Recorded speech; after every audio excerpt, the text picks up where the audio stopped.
Good morning, all. It's probably a little early for lawnmowers, but if there's a lawnmower running at your place, raise your hand. No. Tom Johnson's raising it, and I don't know, Mary Kuhn or whatever you're doing. It's like that's when you're at the auction, right? It sure looked to me like there's a lawnmower running over there. More like a snowblower.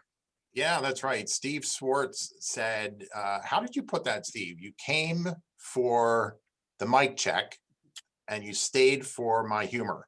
Yes. Yep. Yeah. Vying to be the future president of the club. That's right. Oh, I love those one-liners. And it's such a disappointment that I have not had an opportunity to stand on that podium and do one-liners every week. I was really looking forward to that, but I guess this works. We are in a Zoom meeting, and I want to try something a little different here this week. If you're a member of the club, I want you to go ahead and in the chat box there, I'd like you just to type your name, and we can use that as kind of an electronic hi. How are you? As we get later in the meeting, remember to use the chat function to put questions there for our speaker today. And of course you have the Zoom controls in the top right-hand corner of your screen. So let's go ahead and get the meeting underway today, if we could. It is Monday, March 8th. Spring is in the air, and it is a great time to be a Rotarian. Welcome to the Rotary Club of Harrisburg weekly meeting. We got so much going on today, but I want to open our meeting again just as a reminder. I don't know if you've seen or if anyone saw the obituary for John Smither. John was one of those 50-year Rotarians, and just what a tremendous life he lived. And it's a challenge when I read that kind of an obituary. I think, oh my goodness, that's a challenge to me. But let's begin our meeting with a moment of silence in memory of John Smither.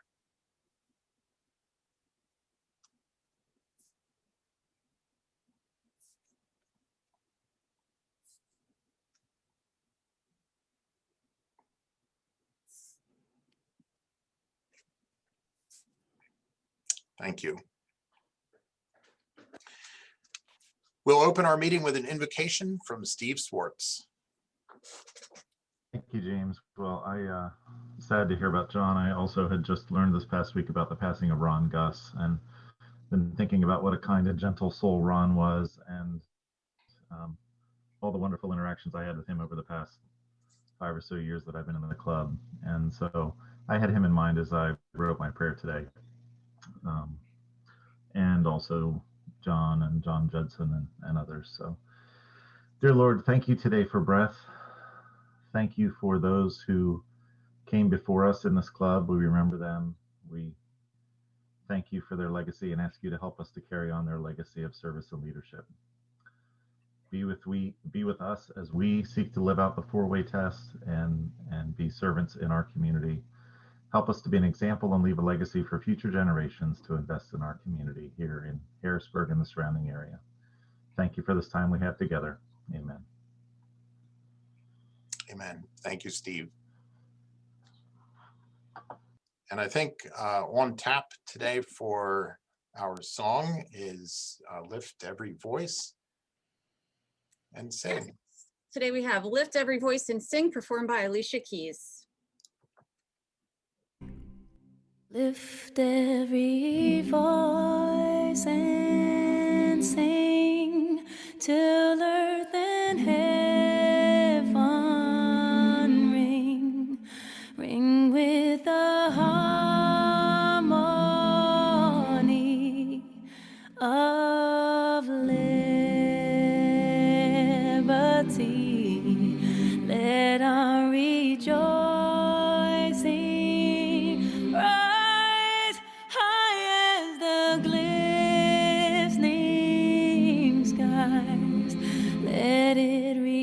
sound loud as the rolling sea. Sing a song full of the faith that the dark past has taught us. Sing a song full of the hope that the present has brought us.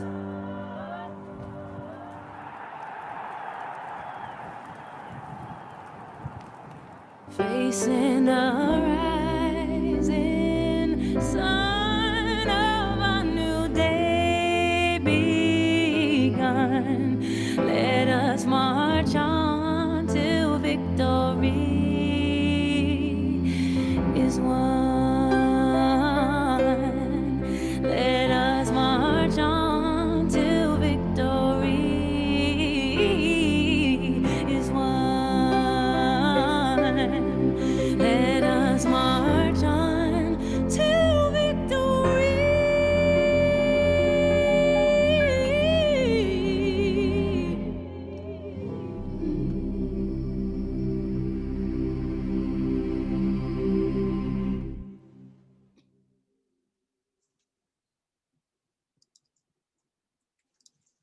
Oh, it's a great rendition of that song. I love that harmony. Makes me feel like singing, but in a Zoom context, It just Well, doesn't work. it's just not the same. Join me in the Pledge of Allegiance, if you could. I pledge allegiance to the flag of the United States of America and to the republic for which it stands, one nation, under God, indivisible, with Visible. liberty and justice for all. And the Rotary four-way test, you join me in the four-way test of all the things we think, say, and do. First, is it the It's truth? Second, is it fair to Fair, all open, concerned? different. Third, will it build build goodwill and and better better friendships? And fourth, will it be Will it be beneficial to to all concerned? Well, I have a real quick note today before we get to this slide. This note really was not on our agenda today, but an email came through saying Happy International Women's Day. So we celebrate women in Rotary today. We so appreciate all that women do in Rotary and look forward to continuing leadership there from our women Rotarians. Thank you. Today's lunch budget is being donated to Lee's Good Eats, to Save the Bananas, which is a volunteer project of Lee's Good Eats. And today here in our meeting to tell us about Save the Bananas is Lee Kasher. Hi, everybody. It is an honor to be chosen as a recipient of Rotary's lunch money donation program and a pleasure to meet you all. It's very exciting when you have the opportunity to have a conversation with people who share your vision and mission. And I'm pleased to share Save the Bananas project with all of you today. Save the Bananas is a supplementary food program delivering rescued and donated food to families and venues in the Harrisburg area. Everyone deserves fresh produce, and we began just wanting to save overripe bananas from being thrown away. This led to rescuing ready-to-expire food every day from a supermarket and finding local venues that could distribute it. We then added families, and with the onset of COVID, we put out an ask for canned and boxed goods and created supplementary food boxes as well. Presently, we distribute these food boxes and fresh produce to up to 26 families on Fridays and Sundays. Friday deliveries also include boxes of fresh produce to 3 churches and the overnight emergency shelters. We are proud to fill several of Reverend Lyle's mini pantry boxes, and now we provide to a new program in Harrisburg, Little Amp's Fridge. In addition to our grocery store pickup, On Friday and Sunday, Save the Bananas Project has, one, arranged for food pickup on the other days of the week with the Giving Pantry at Grace Lutheran Church, Valley Youth House, Food Not Bombs, Gospel Fellowship Church, and Christ Lutheran Church. Two, we have volunteers who make emergency food bags given out at emergency shelters and distributed to the Food and Shelter Insecure. From May through November, this will be our third year partnering with the PA Open Air Farmers Market. Farmers donate leftover produce, and we have coordinated with larger local venues to meet us and take it all. Last year, we worked with Isaiah 61 Ministries, Hannah Pantry, Food Not Bomb, Gospel Fellowship Church, and Epiphany Lutheran Church, and deliver extra produce on those days to Bethesda Mission and often Safe Haven and Shalom House. We also received calls from Milk and Honey Farms, a nonprofit veteran-owned farm providing garden-grown fruits and vegetables. We work closely with CAN, Compassion Action Network, a collaboration of numerous grassroots people and organizations, all with the common focus of coordinating resources for the street homeless. We are proud to supply many of them with fresh produce. September brought some unique attention to Save the Bananas in the form of an article in the Berg magazine. Word got out and we exploded with donations, both monetary and food. In addition, we were contacted by Paxton Ministries. Their chef saw the article and hoped we could use some of the extra boxes of food donated to her. Save the Bananas now takes a few, and the rest of the food now goes to Mountain Bee Removed Outreach Center and Gifts, grandparents in it from the start. We put a food ask on social media and out in the community during the holidays, and we were moved by the community's response. We were growing again, and it was very exciting, but now we would need a place to store the increased amount of donated food. Enter Jewish Family Service of Greater Harrisburg. At the end of 2020, we were fortunate to be asked to be partners with JFS. They have a food pantry in place and wanted to take a more active role in the community. In addition, Save the Bananas was chosen as Leadership Harrisburg's holiday project. And not only did LHA volunteers cook Thanksgiving dinner for 16 families, 2 shopping bags of groceries were given to each family as well. Save the Bananas began with a reach out to the venues I was familiar with through volunteering and my Leadership Harrisburg training. And today, it is rewarding to see how many groups and organizations we help. With COVID and all that came with it, we have since shifted our focus to feed families and venues that supply food directly to families. Through conversations and Facebook posts, Save the Banana has found the most amazing, compassionate, and dedicated volunteers. And when we post and ask for food, we are always overwhelmed with the generosity in our community. With all this help, what began as the Banana Rescue has turned into a blessing of food for many in the Harrisburg area. Sorry. Thank you again for the opportunity to speak to all of you. And if anyone would like to reach out, I would love to help you collect food through your agencies, be volunteers, or give you more information that we can partner with you. Thank you. Great. Thank you so much, Lee. It's great to hear about people who are out in the community making a difference, and we appreciate you. It feels to me like you're a Rotarian, and I'll look forward to circling back around and having that conversation. But thanks so much for your presentation. Thank you. And I put my phone number in the chat because I don't want it put out publicly. Sure. Thank you. Thanks. Rotary Club of Harrisburg, that's what we do. It's a part of being a Rotarian. And right here in the middle of COVID and some economic challenges, our club is right in the middle of helping to open opportunities by making a difference like that. Well, there were some folks from our club that came out to ICE in the Berg. And as I understand, that was a really cool opportunity. ICE in the Berg, it was a really cool opportunity. A great big thank you to Susan Anthony, Ellen Brown, that's Scott Stevens there. And who's on the other side? Okay, All right, Scott Stevens, Karen Collins, Beth Mehmet. Did I miss anyone?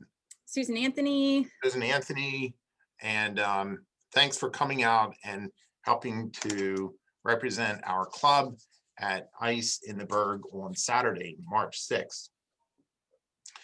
We are looking for volunteers for the winter overnight homeless shelters. If you'd like to get involved in that service opportunity, make sure to contact Steve Swartz. His contact information is listed on the slide. You can also visit our events calendar on the Rotary Club of Harrisburg website, or click in the link in your Rotary Roundup to sign up. Now, speaking of the Roundup, the Rotary Roundup is delivered to your email inbox every Friday, faithfully every Friday. So just click on the email when it comes through, open it up and read it from top to bottom and side to side.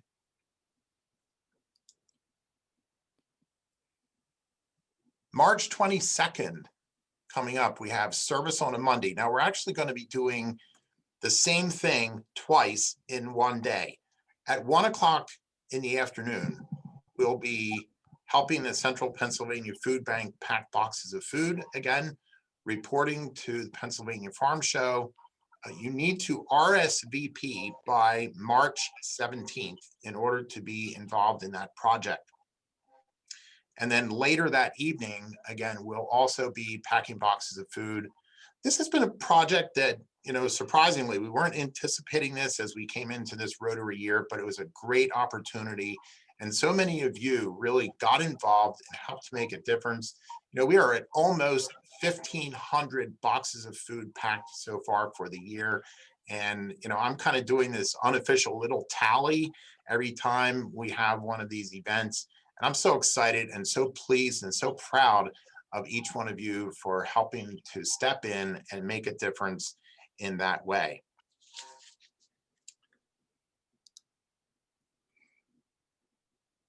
Thank you to our corporate members as well for your ongoing support. Your support really does help to make it possible for us to engage in the many humanitarian projects that we work on throughout each Rotary year. Well, I'll tell you what, our program committee has always been, just continues to be hard at work, bringing us just great quality speakers, programs of a lot of interest to all of us.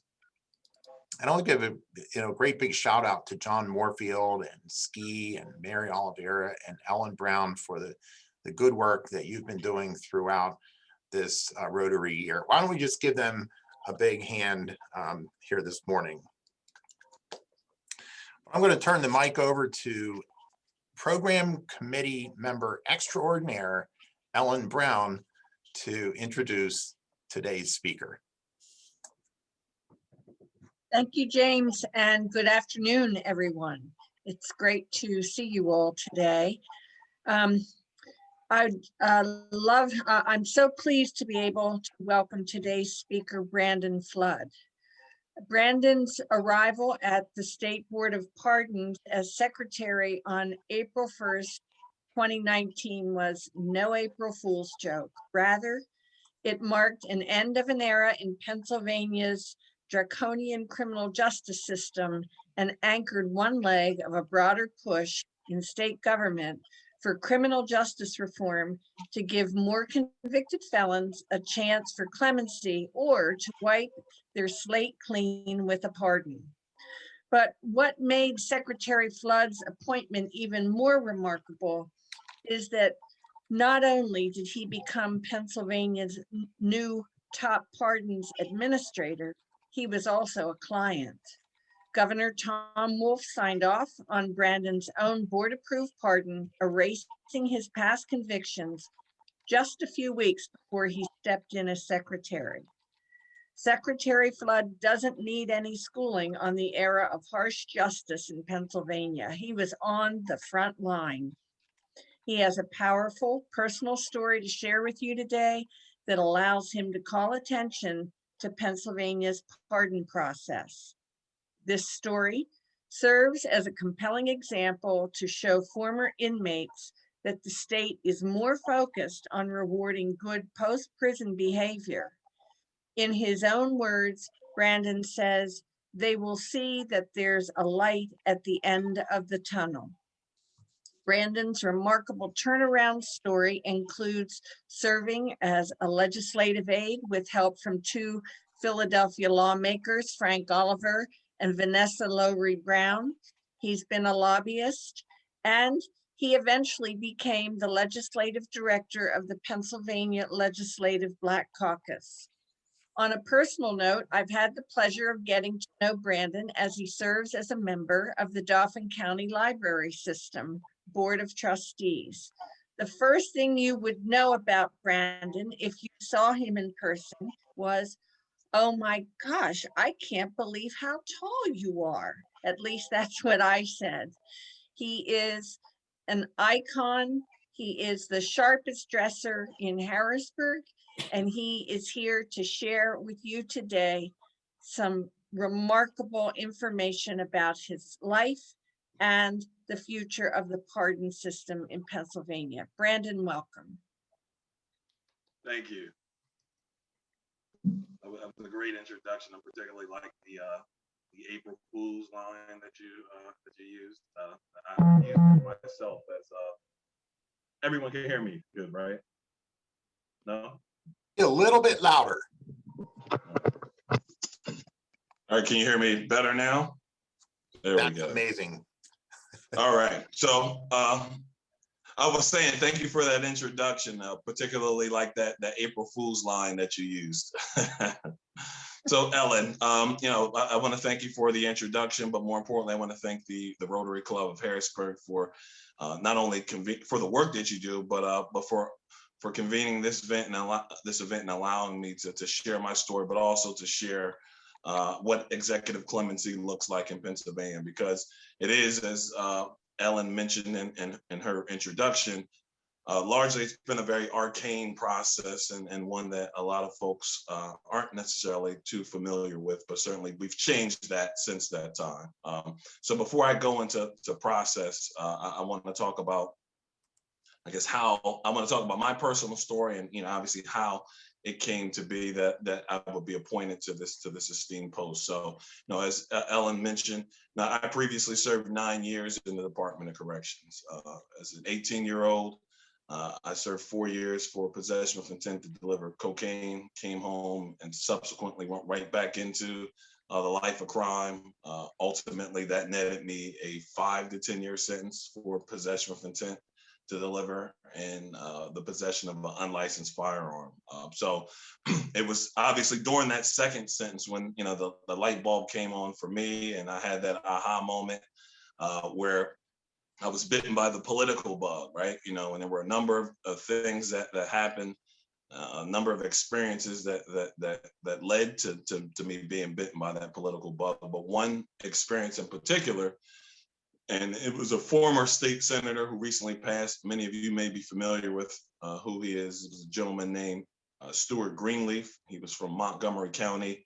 And he came, the institution I was at, SCI Chester, for whatever reason, call it happenstance, call it providence, the warden at that institution asked me out of all the prisoners there to introduce the senator. Now, at the time, I was very much a political neophyte. I couldn't tell you the difference back then between city council and Congress. So, I had my homework to do. And it was doing my homework and learning more about Senator Greenleaf that he had, I found out he had his own interesting story. He previously was a prosecutor before being a senator. He was a Republican. And he very much, early in his life, he subscribed to the notion or the mantra of lock them up and throw away the key. He particularly didn't see prisoners as being redeemable and felt that our justice system needs to be punitive and not restorative. So that was his mindset about half of his life and half of his tenure as a senator. But it was, through his own research and homework and hearing stories that he ultimately changed, his mindset and he ended up becoming probably the foremost advocate, at least within the General Assembly, for second chances and criminal justice reform. So, seeing him be able to make that transition and that evolution, that was certainly inspiring. And one thing that Senator Greenleaf said during his remarks at that prison was he talked about his colleagues, right? And how, especially in the Judiciary Committee, how they view prisoners, the policies that they crafted, what it was that what their motivation was, and certainly how we were subject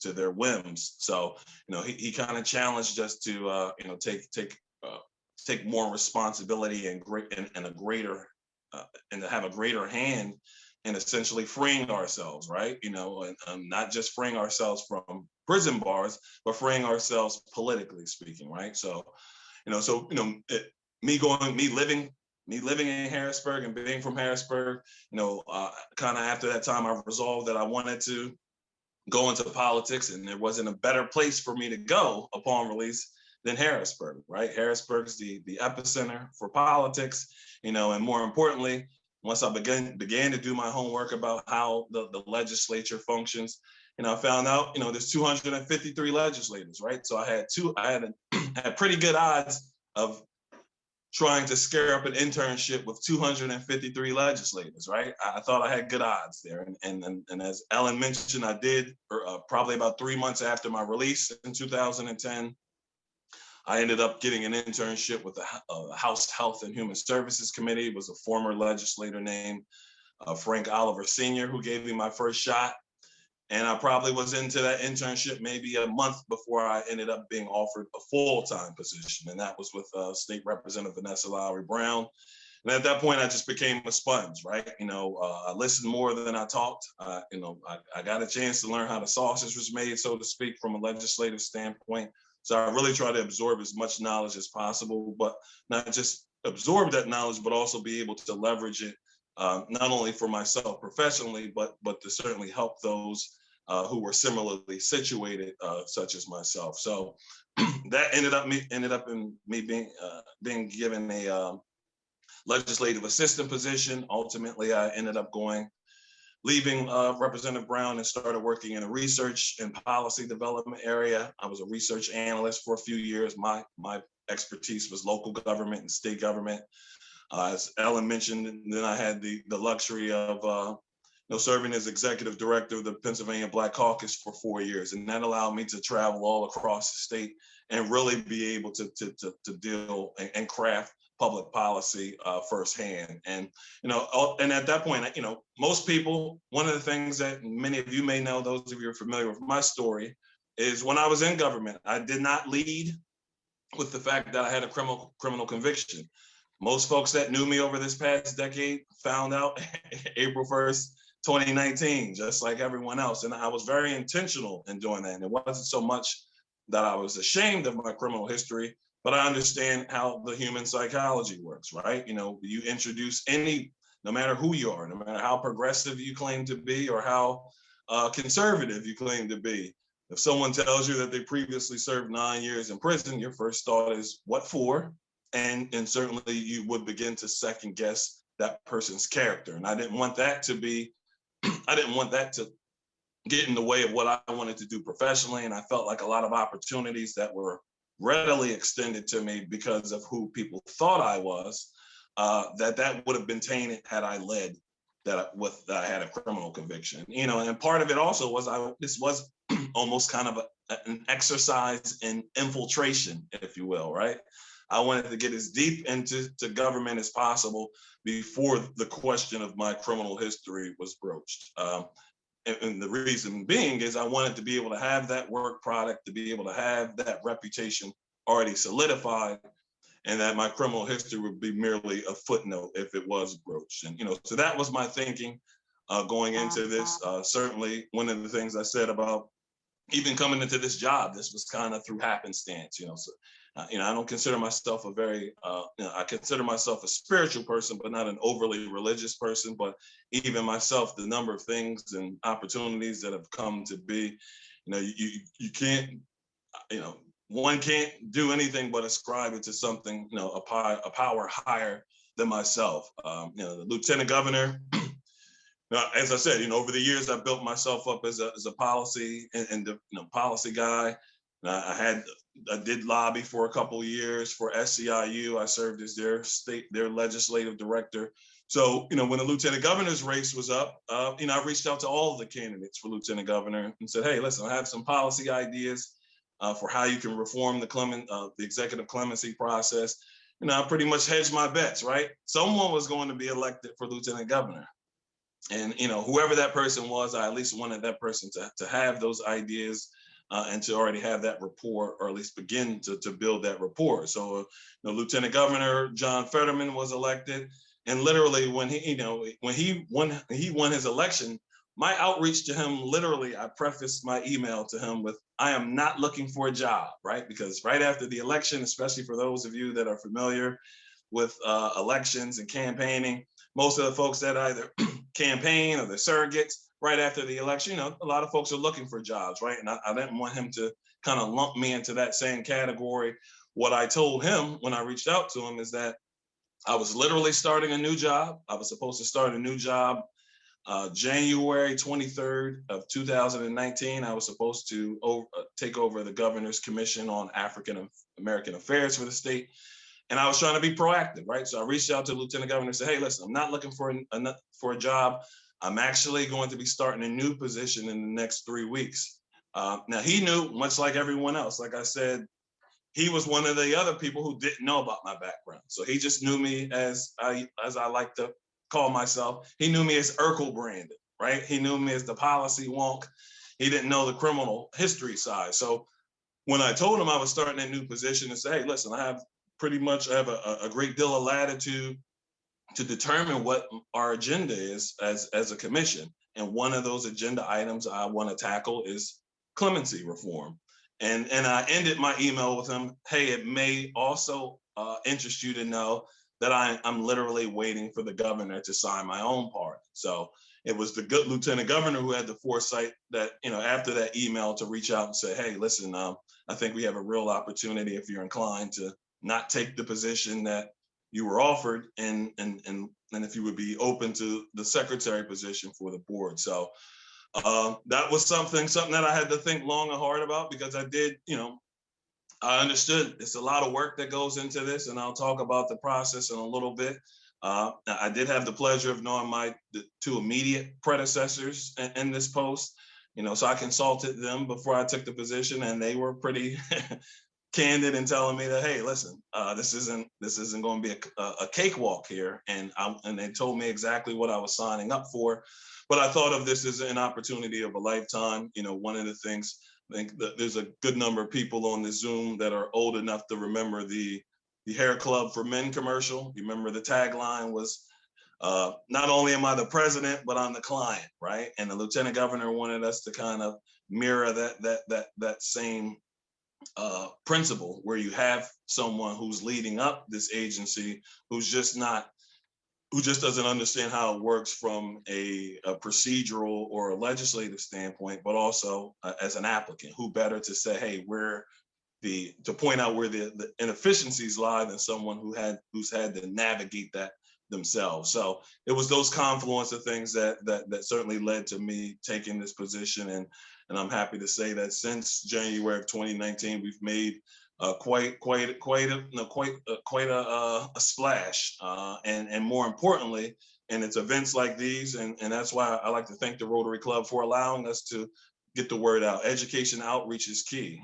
So it doesn't matter how many reforms we make to this process if people don't know about it, right? And it's guys like you, the change agents that have vast networks that can certainly be able to carry that water for us. So let's go into what executive clemency is, and then what we'll do is we'll leave some time for Q&A.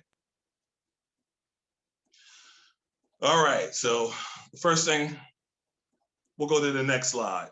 So what is executive clemency, right? There's a ton of terms to contend with, especially for those of you that follow the criminal justice landscape. You hear things about pardons, commutations, clemency, clean slate, sealing, expungement. limited access. So there's a lot of terms to contend with, and a lot of folks get confused. And it's not just the general public. One of the things I found out is even our General Assembly, we oftentimes get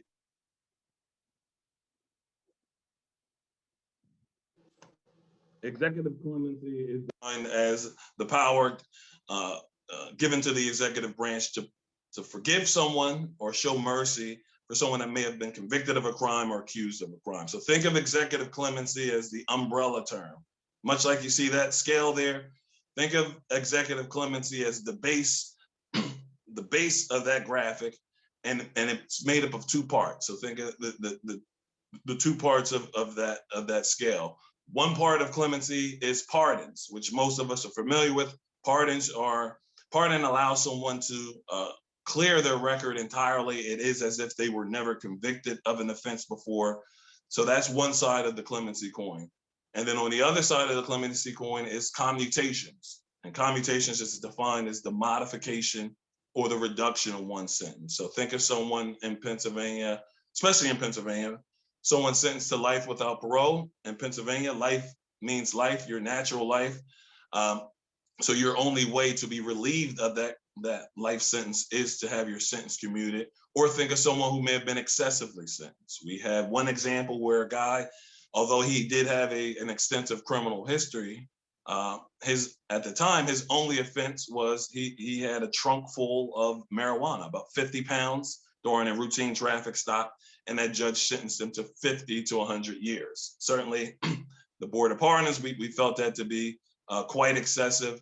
We modified that gentleman's sentence accordingly. He is home living his best life, presumably. So that's what executive clemency is. Mercy and forgiveness for anyone convicted or accused of a crime, made up of two parts: pardons, commutations. Next slide.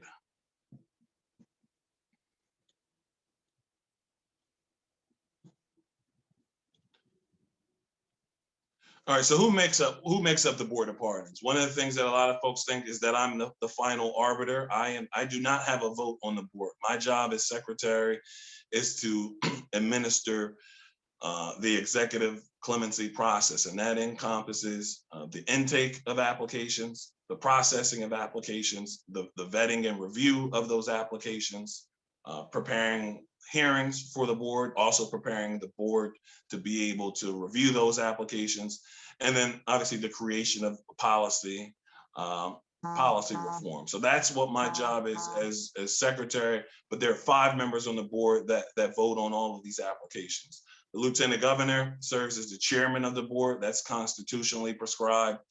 And the attorney general is a board member, and the attorney general is constitutionally appointed. So both the lieutenant governor and the attorney general, they serve for as long as they hold their respective offices. The other 3 board members have to be either a victim representative, a corrections expert, or a psychiatrist. We can go to the next slide. So while we're going to the next slide, so with those 5, you heard me, I broke out the 3 areas of expertise for our 3 of 5 board members. So I usually tell applicants, our board doesn't kind of vote as a monolith, right? Each board member, they're looking at applicants through their own respective area of expertise. So our corrections expert tends to be the very clinical one. He's looking at trends of what's happening in corrections, looking at patterns of behavior, et cetera. Same thing with our victim representative. So our board rarely votes as a monolith. Even our board members, although they may arrive at the same conclusion, oftentimes they have different rationales for the conclusions that they reach. So what rights does a pardon restore? So as I said, a pardon allows someone to be relieved of that criminal record altogether. So a few of the civil rights that are restored is one's ability to legally answer no on an application where criminal history is asked. The other right, and this is actually a right that I may have to invoke this month, the right to serve on a jury. I did get a federal jury notice for this month, so I may be serving on a federal jury. And that's something that, for me, I actually look forward to that. Most people look to get out of jury duty, and try to duck it. Whereas, given my life experience and having my experiences has always been on the other side of a jury as a defendant, it certainly will be refreshing to be on the other side as a juror. The other right that's restored is one's ability to run and hold public office. This is actually the reason that I cited in my application for a pardon. Now, for those of you that know me and have known me over the years, have known that I've worked very closely with a lot of elected officials and candidates. And so naturally, the question I would get from folks, especially those that didn't know about my criminal history, was, hey, why don't you ever run for anything? And at the time, I would always brush it off, say, I'm a behind the scenes guy, or not at this time. But truth be told, certainly that was something that was on my mind in terms of being able to lawfully run and hold public office. And I did see a question come through about the ability to vote. So one thing to know is when someone's released from prison, your right to vote is restored automatically. As long as you are able to register to an address other than a halfway house, you can legally vote as long as you register at least 30 days before that election. So that right is restored immediately upon release. And one thing to also know too is, and a lot of folks may not know, you can also vote while incarcerated in a pre-trial basis. So if you're awaiting trial, you can actually submit an absentee ballot. So your right to vote is restored automatically upon release. The other right that's restored and that we get a lot of questions about, especially post-pandemic, is the ability to purchase and possess a firearm. As you all know, and as the media has reported, firearm sales have increased exponentially since the pandemic. And what we found is there are a lot of people in Pennsylvania that found out or were reminded that they had criminal histories when they applied for that concealed carry permit. So we've got a lot of people that have applied for pardons because they were prohibited from being able to possess and purchase a firearm. The other right that's restored is your ability to enlist in the military. Pretty much any felony will bar you from being able to enlist in any branch of the military, and some misdemeanor convictions. A pardon allows you to overcome that. And then lastly, your ability, the right to travel internationally. There are some countries that will not admit you entrance into their borders, most notably Canada. Most of the applications we receive cite Canada in particular, because whether someone wanted to go for a wedding, whether it was for a conference, for a job, only to be mortified in front of their colleagues or their loved ones to be told that they can't be admitted entrance into the country. So let's go to the next slide. So one of the changes that we made immediately was we've removed the fee that used to be associated with this process. So there used to be a half truth about clemency that said that it was a very expensive process. Now I call it a half truth because it only used to cost $63 if you pursued clemency on your own and filled out your own application. But it was so complex, so convoluted that most folks did not feel comfortable doing it themselves, and they felt like they had to outsource it to an attorney. And that's where the half comes in, because once it was outsourced to an attorney, that's 60, and hopefully we don't have any attorneys on the call here, but when you outsource it to an attorney, that $63 would increase to $5,000 to $7,500, right? And a lot of folks don't have that kind of money just sitting around or in their pocket. So, that became an access issue. There were a ton of people who otherwise were deserving of this process, but who did not begin this process because of that financial barrier. So we removed the fee. And in addition to removing the fee, we also overhauled the application completely, right? So it's not enough just to make it free, but my mindset was that, we wanted to kind of invoke the mantra of the old Geico commercial, right? Make it so easy that a caveman or a cavewoman can do it. That was our mindset. We essentially wanted to make the application foolproof so folks did not feel like they had to outsource it to an attorney. So we did that. We simplified it, removed a lot of, at least what I would say, redundant information or information that really wasn't material to our board. And then we just changed language too, right? There was a lot of legal jargon included in our application and instructions, and we had to look at it like, hey, not everyone has a legal background. So we overhauled that. We also have a video tutorial on our website that literally walks the applicant through each section of the application. So really, you know, right now it's pretty much a foolproof application process. We will be transitioning to an online platform, either December of this year or February of 2022. So literally folks can be able to apply for clemency, you know, via their smartphone or handheld device. Next slide. So who's eligible for clemency? That's one thing that we get in one big misconception, is that only certain offenses are eligible for clemency. And that's not the case. Technically every conviction is eligible for clemency, just so long as it isn't a federal conviction. There's a separate process for federal convictions. That's through the Office of the Pardon Attorney and also through the President. So every offense is eligible, but obviously the more egregious the offense, the higher the bar is to clear. But I do want to emphasize that every offense is eligible. You heard me mention at the top of my remarks, now I received a pardon for 2 felony convictions, so it's certainly possible. Next slide. All right, so how long does the pardon process take? So historically, it used to always take about maybe 4 to 5 years. We have been able to get it down to about 3 years now. Although this graphic says 2.5 years, we've encountered a good problem. We have a good problem on our hands. We've increased the amount of folks that are interested and have applied on an annual basis. Historically, it used to be no more than 580 people would apply in a calendar year. In 2019, we ended the year with 1,100 applications received. And then when we closed out calendar year 2020, we had more than 2,100 applications. So, you know, almost a 400% increase. And I only see that trend continuing to move upward.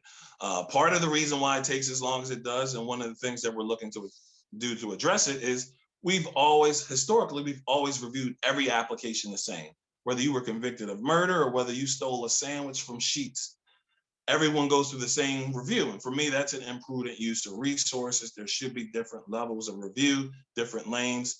And then I was able to get my board to allow me to pilot an expedited program for marijuana. So our marijuana program allows us to hear these cases in a year to 18 months, as opposed to that 3 years. We instituted that program in October of 2019, and I'm excited to say that that program has been successful, and we are now looking to expand this program to include other low-level offenses and other offenses that happened, especially 15 or 20 years ago. So that's the process, but we are in the process of creating these expedited lanes so that folks can get relief in a much quicker time, especially for those that are deserving. Next slide. All right, we can go to the next slide. What that slide has there, and I'll make this slide publicly available to everyone. What that previous slide was just the criteria that we use and to determine who would be eligible for that marijuana offense, or for that marijuana program. So how do you begin the process? So again, you heard me talk about how we simplified this process. We wanted to make it so easy that the average layperson could navigate it. So the first step would be to go to our website, www.bop.pa.gov, and you can download a copy of our application. If you have Adobe software, you can actually fill out your application. Currently, it is a paper-based process, so you would have to print out that completed application and submit your application in paper form. But as you heard me say earlier, we will be transitioning to an online platform where applications can be completed and submitted online the end of this year, beginning of next year. And that's huge for us too, and that will certainly be helpful for the turnaround times, right? You heard me talk about it being a 3-year process. Part of that is because it's exclusively a paper-based process. So you would download the application. There's certain court documents that you have to obtain, you can get from the clerk of courts, and then you would just submit it to us. It's really that simple. It used to be, for anyone familiar with how we used to do, how the process was prior to 2019, is we made the applicant jump through a ton of hoops, get a ton of documentation that we now can get at the click of a mouse. So it's really been very simplified for the applicant. Next slide, and then what I'll do is, in the spirit of time, we can transition to the Q&A so I can answer some of the more pointed questions. You can, next slide. All right, so when you put your application in, what should you be doing when you wait? Because it is a very deliberative process. So the first thing, and it may sound like it doesn't need saying, but it does. We've seen quite a bit. Remain crime-free. You'd be surprised how many folks we have go through this process, make it all the way to the public hearing, and they have a pending case. So remain crime-free, establish a steady work history, pay down outstanding fines, costs, and court restitution. That is certainly key. Letters of support as well. I know a lot of people think that letters don't really help, but in this process, letters really they really can move the needle forward. Especially, one thing I tell people is, try not to send letters of support from family members and friends, right? Your family members and friends are supposed to say that you're the best thing since sliced bread, right? So our board is really looking for objective parties to kind of speak to your character. Essentially, the board wants people to speak who will be potentially putting their own reputations on the line. Engage in community service. So, you guys before we begin, at the top of this call, you talked about the number of volunteer opportunities they're abound here in the Central PA area. So we try to encourage applicants to really give back to the community, not because simply they're applying for a pardon, but it does speak to them restoring, the communities from which they may have once previously ravaged. And then lastly, reach out to victims, express remorse. A lot of these cases do have victims, and victim input is very much a part of this process, victim engagement. So, the Office of Victim Advocate is here to facilitate those conversations between the offender and victim, and that goes a long way. And then lastly, engage in activities that promote personal or professional development. So obviously the board is looking to see to what extent someone has edified themselves, but more importantly, to see that they've really turned that corner and that they are a law-abiding and productive member of society. So that's what should be done when waiting. So what I'll do here, like I said, there are a few more slides, but this will be made publicly available to anyone that wants to go through them. And that said, I'm happy to answer any questions. Great. Thank you so much, Brandon. Let's give a great big Rotary Club of Harrisburg thank you to Brandon Flood. Great presentation. So we have 3.5 minutes for Q&A. So we'll probably just have time for. I'm sorry. I'll be quick with my answers. There you go. And then I've got a quick plug and a quick announcement for next week. But would it make sense for all rehabilitated offenders to have fewer restrictions on their rights rather than having to apply for clemency? Oh, absolutely. One of the things that I'm looking at having a conversation with the president judges in each county is I think clemency should be baked into the actual sentence, right? You should know from the time of sentencing, if you do X, Y, and Z, here's what the reward is. So I'm all for that. Certainly, I would like less people applying if they don't have to, but I'm a fan of actually baking this process into the sentencing phase. Mm-hmm. Mm-hmm. Thank you. One other question that came through, do you support blanket clemency for marijuana convictions if its use is legalized? Yeah, I do. And part of the reason why we created this program is we wanted to be preemptive, right? In Pennsylvania, although it is still illegal outside of medicinal marijuana, it's not a question of whether Pennsylvania will legalize in the future. It's not a matter of if, it's a matter of when. So that's guaranteed. But what isn't guaranteed is whatever legalization bill is ultimately adopted, will it include a provision that provides that retroactive relief to people that were sentenced prior to that effective date? That's not guaranteed. So we wanted to be a little bit preemptive with this program. But to your point about giving blanketed clemency, our board isn't quite there yet. They are mostly for when it comes to small possession, so 30 grams or less. But some of the the felony possession cases, our board isn't in favor of blanketed clemency. Mm-hmm. But I personally am. Thank you. Yeah, for that. It's I have kind of a broad question here, and so again, a short time to answer a broad question. But name just briefly a couple of big challenges that you think are ahead of you in the work that you're trying to get accomplished there? Oh, that's easy. Personnel, infrastructure.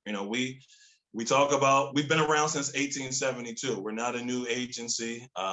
And largely we have the same staff complement that we had back in 1872, right? But what's increased is the number of folks that have incurred conviction. So we haven't been able to increase our personnel commensurate with the number of people that are being convicted and that ultimately need relief. So, I get that it's a pandemic, and certainly there is a statewide budgetary shortfall. So we've reserved our ask for more personnel this year, but certainly moving as we go into next year and subsequent years, we are going to ask to be able to beef up that infrastructure, because you heard me say we have 2,100 people applying, and in my opinion, there should be 20,000 people applying, but we don't have the capacity to deal with that. So that would be my answer. Great. Well, thank you so much. We are, we are right down to the end of time. I know there's a couple more questions here. We're simply out of time this morning. I want to say thank you, Brandon, for your presentation again. It's always tough to say thank you adequately, on Zoom, but as much as we can, we appreciate that. Now, Rotary Club of Harrisburg, I want to make a quick plug here. If you'd like to get involved in second chances, right? We have a very specific committee in our club that's involved in second chances, and that's the Care Court Committee. And so you can reach out to Richard Utley.